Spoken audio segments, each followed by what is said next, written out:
నామానికి స్తోత్రం. మీ అందరికీ మన ప్రభువును రక్షకుడైన యేసుక్రీస్తు ప్రభు వారి శుభనామంలో నా యొక్క హృదయపూర్వక వందనాలు తెలియజేస్తున్నాను. ప్రభు మిమ్మును మీ కుటుంబాలను దీవించునుగాక. పరిశుద్ధమైన బైబిల్ గ్రంథముల నుండి యెషయా గ్రంథం 40వ అధ్యాయము 29వ వచనాన్ని ఈ సమయంలో మనం జ్ఞాపకం చేసుకుందాం. సొమ్మసిల్లిన వారికి బలమిచ్చువాడు ఆయనే, శక్తిహీనులకు బలాభివృద్ధి కలుగు చేయవాడు ఆయనే. సర్వోన్నతుడా, సర్వశక్తి కలిగిన మా పరలోకపు తండ్రి, మీ ఘనమైన నామములకు వందనాలు, స్తుతులు, స్తోత్రాలు చెల్లిస్తున్నాం. మీరు సమకూర్చిన నీ బిడ్డల కొరకు మీకు వందనాలు చెల్లిస్తున్నాం. దేవా, ఇప్పటి వరకు మీ నామాన్ని స్తుతించి ఆరాధించి కొనియాడి మీ సన్నిధిలో గడపడానికి చూపిన ప్రభుత్వ స్తోత్రం. ఈ సమయంలో మళ్ళీ తిరిగిన ఆయన ఈ లేఖనాలు మేము ధ్యానిస్తుండగా మీరే మీ వాక్కుల ద్వారా మాతో మాట్లాడి మహిమ మీరే పొందమని దీవించమని సర్వశక్తి కలిగిన యేసయ్య ఘననామం వెంట అడుగుతూ ప్రార్థన చేస్తున్నాం తండ్రి, ఆమేన్. సొమ్మసిల్లు వారికి బలమిచ్చువాడు ఆయనే, శక్తిహీనులకు బలాభివృద్ధి కలుగు చేయవాడు ఆయనే. ఈ రెండు సెంటెన్స్లో కూడా బలము మనకి ప్రత్యేకంగా కనబడుతుంది. సొమ్మసిల్లిన వారికి బలము, శక్తిహీనులకు బలాభివృద్ధి. కాబట్టి ఈ రోజున ఈ మాటను కొద్ది సమయం మనం ఈరోజు ప్రత్యేకంగా ధ్యానించబోతున్నాం. ప్రియమైనటువంటి దేవుని బిడ్డలారా, మానవ జీవితంలో సొమ్మసిల్లిన అనుభవాలు ఎన్నో అనుభవాలు ఉంటాయి. సొమ్మసిల్లిన అనుభవాలు లేక దానికి ఇంకొక పర్యాయ పదం సమస్యలు అంటే నీరసించుకోవడం. ప్రియులరా, సొమ్మసిల్లిన అనుభవంలో, నీరసిల్లిన అనుభవంలో దేవుడు మనకి ఏం చేస్తాడంటే బలాన్ని అనుగ్రహిస్తాడు. శక్తిహీనంగా ఉన్నప్పుడు, బలహీనంగా ఉన్నప్పుడు బలాభివృద్ధిని కొరకు చేస్తాడు. ఇది ఆయన ఈరోజు మనకి ఇస్తున్నటువంటి ప్రత్యేకమైనటువంటి వాగ్దానం, ఈ వాగ్దానం. కాబట్టి జీవితంలో ఎటువంటి పరిస్థితులు ఎదురైనప్పటికీ కూడా ఆ పరిస్థితులన్నిటిలో బలమేయగలిగిన వాడు, బలాభివృద్ధి కలుగు చేయగలిగినటువంటి దేవుడు మనకున్నారు. అందులో బట్టి మనం ఎప్పుడు కూడా ధైర్యంగా ఉండాలి. దేవుని వైపు చూసే అనుభవం ఉండాలి. మనకెక్కడైతే బలం లేదో, ఎక్కడైతే మనకు శక్తిహీనులుగా ఉన్నామో, ఎక్కడైతే సొమ్మసిల్లినటువంటి అనుభవాల గుండా మన జీవితాలు ప్రయాణం చేస్తున్నాయో, అప్పుడు బలమిచ్చే దేవుడు, బలాభివృద్ధి చేసే దేవుడు మనకున్నాడని విశ్వసించి ప్రభువును వెంబడించడం చాలా ప్రాముఖ్యమైనది. బైబిల్ గ్రంథంలో ఆదికాండంలో దేవుడు యాకోబుతో పలుకుతున్నటువంటి ప్రత్యేకమైన మాటలు ఉన్నాయి. 49వ అధ్యాయము 24వ వచనాన్ని జ్ఞాపకం చేసుకుందాం. పరాక్రమశాలి అయిన వారి హస్తబలం వలన అతని విల్లు బలమైనదగును, ఇశ్రాయేలులకు బండయు మేపిడివాడును ఆయనే. ప్రియులరా, యాకోబుకు దేవుడట పరాక్రమశాలి అయిన వారి హస్తబలము వలన అతని విల్లు బలమైనది అవుతుంది. విల్లు అంటే ఒక యుద్ధాయుధం. ఈ విల్లు బలమైనదిగా అవుతుంది ఎప్పుడు? పరాక్రమశాలి అయిన వాని హస్తబలం, చేతి బలం వల్ల. అంటే దేవుడు మనకి ఇచ్చినటువంటి అది వ్యాపార సంబంధం కానీ, జీవనాధారమైన లేక ఇంకా ఆయా రీతులుగా సంబంధించినటువంటి యంత్రాలైన, వ్యాపారమైన దేవుడు మనకి ఇచ్చింది ఏదైతే యెహోవా యొక్క పరాక్రమశాలి అయినటువంటి దేవుని యొక్క హస్తబలము వలన మనం చేసే పనిలో దేవుని యొక్క దీవెన, దేవుని యొక్క బలం ఉంటుంది. అంటే విశ్వసించే మన జీవితాల్లో తప్పనిసరిగా దేవుని బలం తోడైతే, ఎవరో సామాన్య వ్యక్తి బలం కాదని. అధికార పక్ష బలం వేరు, అంతేనా కదా? లేకపోతే అధికారుల బలం వేరు, అయితే మనకి ఉన్నటువంటి బంధు బలగం వేరు. ఏ బలము? బంధు బలగం వేరు. అట్లాగే ఆర్థిక బలం వేరు, తర్వాత శరీరంలో ఉన్నటువంటి బలం వేరు. ఇన్ని బలాలకి, ఇవన్నీ బలాలే, కానీ ఈ బలాలకి పరాక్రమశాలి వారి అయినటువంటి, పరాక్రమశాలి అయిన దేవుని యొక్క హస్తపు యొక్క బలం, ఆయన చేతి బలం మనకు తోడుగా ఉన్నప్పుడే ఇది కూడా మనకి అది బలహీనంగా ఉన్నా, నేరశీలిన అనుభవాలు ఉన్నా, సొమ్మశీలిపోయినటువంటి అనుభవాలు ఉన్నా బలమైందిగా మన తిరిగి దీవించబడతారు. అతను ఆశ్రయించబడటానికి అతని బలం దేవుని బలం. Praise the Lord. హల్లెలూయా. చాలా మంది ఆర్థిక బలంతో ఏదో సాధించాలనుకుంటే కొన్నిసార్లు అవన్నీ కూడా విడిచిపెట్టేటువంటి పరిస్థితుల్లో మనం చూస్తాం. గొప్ప గొప్ప దేశాలు కరోనా తర్వాత నీరసిల్లాయి. ఏమైపోయాయి? నీరసించినాయి, సొమ్మసిల్లినాయి. ఒక మాటలో చెప్పాలంటే ఇటువంటి పరిస్థితుల్లో మనల్ని దేవుడు కాపాడుతూ నడిపిస్తున్నారు. మనం ముందుకు సాగుతూ ఉన్నాం. దైవాశీర్వాదాలను అందుకుంటూ మన జీవితాల్లో మనం బలముతో ముందుకు సాగడానికి గల కారణం ఏంటంటే పరాక్రమశాలి అయినటువంటి వారి యొక్క హస్తబలము మనకు తోడుగా ఉంది. స్తోత్రం చెప్పండి. పరాక్రమశాలి అయినటువంటి దేవుని యొక్క హస్తబలం ఇటువంటి వ్యక్తుల పరిస్థితులైనా సరే మార్చి మనకు అనుకూలంగా తీసేస్తుంది. కాబట్టి మనం భయపడవలసిన పని ఎంత మాత్రం కూడా లేదు. మనకి ఎవరంటే ఇశ్రాయేలునకు బండయు మేపెడువాడును ఆయనే, నీకు సహాయం చేయు నీ తండ్రి దేవుని వలనను పైనుండి మింటి దీవెనలతోనూ క్రింద దాని ఉన్న అగాధ జలముల దీవెనలతోనూ. ఎన్ని దీవెనలట? పైనుంచి వచ్చే దీవెనలు, భూమిలో నుండి అగాధ జలముల్లో ఉన్నటువంటి దీవెనలతోనూ. అది అగాధ జలం అంటే సేద్యానికి పనికి వచ్చేటటువంటి వాటర్, బోర్ వాటర్ కదా. తర్వాత కొన్ని దేశానికి వెళ్తే పెట్రోలియం గదులు, అగాధ జలం. దేవుని యొక్క దీవెనలతో దేవుడు మనం నింపుతాడట. స్తనముల దీవెనలతోనూ గర్భముల దీవెనలతోనూ నిన్ను దీవించి సర్వశక్తిని దీవెనలను అతని బాహుబలమును దిట్టపరచును. సర్వశక్తుల యొక్క దీవెనలో అతని యొక్క బాహుబలాన్ని ఏం చేస్తాయట? ఇంకా దిట్టపరుస్తాయి, బలపరుస్తాయి. కాబట్టి నీరశీలిన అనుభవంలో అనగా సొమ్మశీలిన అనుభవంలో బలమిచ్చువాడు ఆయనే. కారణం పరాక్రమశాలి అయిన వారి యొక్క హస్తం. అంతేకాదు ఇక్కడ రాసినటువంటి పదం ఏంటంటే అతని బాహుబలం. ఏ బలం అంటే? హస్తబలము. హస్తబలం అంటే చేతి బలం, బాహుబలం అంటే భుజము యొక్క బలం. అర్థమైందా? పరాక్రమశాలికి చేతి బలం ఉంది, భుజ బలం కూడా ఉంటుంది దేవుడికి. ఈ రెండు బలముల చేత మనల్ని ఏం చేస్తాడు? దిట్టపరుస్తాడు, బలపరుస్తాడు. బలాభివృద్ధిని ఆయన మన జీవితాల్లో కలుగు చేస్తాడు. కాబట్టి యేసుక్రీస్తు ప్రభువులో బలం, ఆయన మించిన బలవంతుడు భూమి మీద ఇంకెవ్వరూ లేరు కదా. సంసోనికి అటువంటి బలాన్ని ఇచ్చినటువంటి దేవుడు ఆయన దుర్వినియోగం చేసుకుంటాడు. అది చివరి దశలో కూడా కన్నీరు గారిస్తే ఆ బలాన్ని మళ్ళీ తిరిగి కుమ్మరించాడు. కాబట్టి ప్రియమైనటువంటి దేవుని బిడ్డలారా, మన జీవితాల్లో దేవుని బలాన్ని నమ్ముకోవాలి. ఎవరి బలం?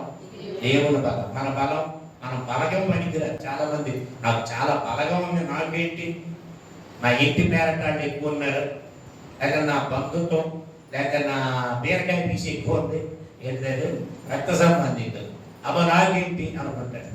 నువ్వు కష్టంలో ఉన్నప్పుడు, ఇబ్బందులు ఉన్నప్పుడు నేను ఒకసారి చూడు వెనక్కి తిరిగి ఈ మధ్యలో కావాలంటుంది. చాలా బలంగా ఉన్నారు, పెద్ద బలగం కలిగినట్టు ఇల్లు అని చెప్పి, కుటుంబం అని చెప్పి నన్ను ఇక్కడ ఇచ్చారు. కానీ మా ఆయన అనారోగ్యం హాస్పిటల్లో ఉంటే బయటోళ్ళు వచ్చి చూశారు, కానీ ఐనోడు ఇవి వచ్చి చూడలేదు. అర్థమైంది మీకు? నీ బలగం అక్కడే అయిపోతుంది. నీవు ఎదుగుతుంటే అసూయపడుతుంది నీ బలగం. నీవు ఎదుగుతూ ఉంటే, నీవు అభివృద్ధి చెందుతూ ఉంటే, నీవు ఫలిస్తూ ఉంటే, నీ బిడ్డల ఉన్నత స్థితిలోని కడుగులు పెడుతూ ఉంటే, నీవు ఏ బలగం అయితే నా బలగం అనుకున్నావో ఆ బలగం అసూయపడి నిన్ను ద్వేషించి నీకు వ్యతిరేకంగా పనులు చేయడానికి మొదలు పెట్టారంట. కాబట్టి ప్రియమైనటువంటి దేవుని బిడ్డలుగా మన దేవుణ్ణి నమ్ముకుంటే మనుషులు దయ ఉన్నా లేకపోయినా, దేవుని దయ ముందు నీకుంది కనుక ఏ రోజుకైనా సరే నీ ఆశీర్వాదాల నుంచి ప్రజలు నీ దగ్గరికి రావాల్సిందే. Praise the Lord. హల్లెలూయా. కాబట్టి ఈ రీతిగా దేవుడు యాకోబును దీవించగలిగినటువంటి సర్వశక్తిమంతుడు అనేటువంటి దేవుడు. Praise the Lord. అదే బైబిల్ గ్రంథంలో ద్వితీయోపదేశ కాండంలో మనలో ప్రత్యేకమైనటువంటి రీతిలో ఆయన దీవెనను మనం చూస్తాం. ద్వితీయోపదేశ కాండం 33వ అధ్యాయం 25వ వచనం. నీ కమ్ములు ఇనుపవియు ఇత్తడివి ఉన్నవి నీవు బ్రతుకు దినములన్నీ నీకు విశ్రాంతి కలుగును. నీ కమ్ములు ఇత్తడివియును ఇనుపవియు ఇత్తడివి అంటే పాదరక్షలు, నీ కాల కింద చెప్పులే ఇనుము ఇత్తడి. ఏమైపోయింది దేవుని బిడ్డలకి ఇవి ఎందుకు కింద భాగం ఇనుము అంటే ఇంకా క్రింద నీకు ఏ ముళ్ళు కానీ ఏది అరగడం కానీ ఏ ఇబ్బంది ఉండదు. అంటే అంత కింద వైపు నుంచి నీ పాదాలకి ఏది తగలడానికి వీళ్ళు అవసరమైన చిన్న చిన్న రాళ్ళు మట్టి గెడ్డలు తగిలితే అదే పటాపంచలు అయిపోతాయి. నీ నడక ముందుకు సాగి వెళ్ళిపోతుంది. నీ పాదరక్షలు ఇనుపవి తర్వాత ఎత్తడివి అవుతుంది. అట్లాగే రెండవ నీవు బ్రతుకు దినములలో నీకు విశ్రాంతి కలుగును. విశ్రాంతి అన్న దగ్గర బలము కలుగును అన్నాడు. కీర్తనకారుడు 23వ కీర్తనలో కృపాక్షేమాలు నా వెంట వస్తాయి, నేను బ్రతుకు దినములన్నీ కృపాక్షేమము నా వెంట వచ్చి అన్నాడు. కానీ ఇక్కడ ఇంకా కొంచెం బ్రతుకు దినములన్నీ క్షేమం, బ్రతుకు దినములన్నీ దీవెన, అట్లా రకరకాలైన పదాలు ఉంటాయి బైబిల్లో. కానీ ఇక్కడ రాసిన పదం ఏంటంటే బ్రతుకు దినములన్నీ నీకు బలము కలుగును అని ఆశీర్వదించాయి. ప్రైజులా బ్రతుకు దినాలన్నీ కూడా మనకి ఏంటంటే బలము. బలము ఎవరి బలం ఇది? దేవుడు ఇచ్చేటటువంటి బలం. ఈ మధ్యన ఎవరంటారు రియాలిటీ షో అని ఏదో వస్తుందట, ఏదో ఒక టీవీలో. ఆ రియాలిటీలో కూడా రియాలిటీ లేదండి, అంత కట్టింగ్ లేదు. మా రియాలిటీలు కాదు, వాళ్ళు అనుకున్న రియాలిటీలకు మేము వెళ్ళాలి. అర్థమైందా? కాబట్టి ఇవి వాస్తవాలు, అది రియాలిటీ కాదు, ఇవన్నీ కూడా వ్యాపార ధోరణులు. కాబట్టి దేవుని సేవకుడిగా రియాలిటీ ఉండాలి, విశ్వాస జీవితంలో కూడా రియాలిటీ ఉండాలి. కారణం ఏంటంటే మన బ్రతుకు దినములని బలమును అనుగ్రహిస్తాడు ఆయన. బ్రతుకు దినములన్నీ కూడా ఆయన బలమును కలుగు చేసే దేవుడు. అందుకని సొమ్మసిల్లిన వారికి బలమును, శక్తిహీనులకు బలాభివృద్ధి కలుగు చేయవాడు ఆయనే. యెషయా గ్రంథంలో కొన్ని మాటల పరంపర మన మూలవాక్య యెషయా గ్రంథానికి సంబంధించింది కనుక కొన్ని మాటలు యెషయా గ్రంథంలో ధ్యానం చేద్దాం. 41వ అధ్యాయం 9వ వచనం దయచేసి చూద్దాం. భూదిగంతము నుండి నేను పట్టుకొని దాని కొనం నుండి పిలుచుకొనిన వాడా, నీవు నా దాసుడు అనియు, నేను నిన్ను ఉపేక్షింపక ఏర్పరచుకుంటున్ననియు నేను నీతో చెప్పి ఉన్నాను, నీకు తోడై ఉన్నాను, భయపడకము, నేను నీ దేవుడనై ఉన్నాను, దిగులు పడకము, నేను నిన్ను బలపరుతును. Praise the lord. దిగులు పడద్దు, నేను నిన్ను బలపరుస్తాను. మనిషిని బలపరిచే దేవుడే. ఎవరు బలపరుస్తాడు? దేవుడు ఒక్కడే బలపరుస్తాడు. దేవుడే నీకు బలాన్ని కనుక అనుగ్రహించే ప్రయత్నం చేస్తే నీవు కృంగనే కృంగవు. యోగు స్నేహితులు యోగును కృంగదీస్తే కృంగేనా? అది సంగతి. అంటే ఇప్పుడు వీళ్ళకి ఎవరు బలము? దేవుడే బలం. అది దేవుడే మనకు బలమై ఉన్నప్పుడు ఎదుటి వ్యక్తి నేను కృంగదీయడానికి ఏ ప్రయత్నం చేసినా నీవు కృంగవు. కారణం ఏంటంటే బైబిల్లో మాట్లాడుతుంది, నీతిమంతులు సింహము వలె ధైర్యముగా ఉందురు. నీతిమంతులు ఎట్లా ఉంటారు? సింహంలో ధైర్యం ఉంటారు. కృంగదీస్తే కృంగిపడిపోబట్టే ఎగిరిపోతే అది దేవుడు బలపరిచేది. కాబట్టి అప్పుడు దేవుడు బలపరిచేటట్టుగా మన ఆత్మీయ జీవితాన్ని మనం అలవర్చుకోవాలి. దేవుని పైన ఆధారపడేట్టుగా మన ఆత్మీయ జీవితాన్ని బలపరచాలి. అంటే పాస్టర్ గారు నువ్వు చేసేది ప్రార్థన చేయాలి, పాస్టర్ గారు నువ్వు చేసేది ప్రార్థన చేయాలి. అక్కడ యాపడులు ప్రార్థన చేసిన కార్యం జరుగుతుంది. ఒక ఫోన్ కాల్ చాలు, స్తోత్రం చెప్పండి. వ్యాపారం ఫోన్ కాల్ వద్దు. 10 మధ్య టీవీలో నెంబర్లు ఇస్తారు, సరే ఫోన్ చేశారనుకోండి, తర్వాత తగ్గిందా అని ఫోన్ చేసి ఏమన్నా స్పాన్సర్ చేయాలనుకుంటున్నారా అని అడుగుతారు. అర్థమైందా? కానీ అట్లాంటివి వద్దు. మీ స్థానిక దైవజనుని సంప్రదించవచ్చు. ఏ టైంలో అయినా ప్రార్థన చేస్తాం. లేదా ఆ టైంలో ఫోను ఎత్తకపోయినా తర్వాత మిస్డ్ కాల్స్ అన్నిటికీ ఆన్సర్ చెప్తాం. సమస్యకి ప్రార్థన చేస్తాం. కారణం ఏంటంటే దేవుడే మనకు బలం. Praise the Lord. హల్లెలూయా. అందుకని ఇక్కడ ఈ మాట అన్నాడు, దేవుడు తన ప్రజలు, నా సేవకుడైన ఇశ్రాయేలు నేను ఏర్పరచుకున్న యాకోబు, నా స్నేహితుడైన అబ్రహాము సంతానమా, భూదిగంతముల నుండి నేను పట్టుకొని కొల నుండి పిలిచినవాడా, నేను పట్టుకొని దాని కొల నుండి పిలుచుకున్నవాడా, నీవు నా దాసుడు, నేను నిన్ను ఉపేక్షించకుండా ఏర్పరచుకున్నాను. నేను నీతో చెప్పాను, నేను నీ తోడే ఉన్నాను.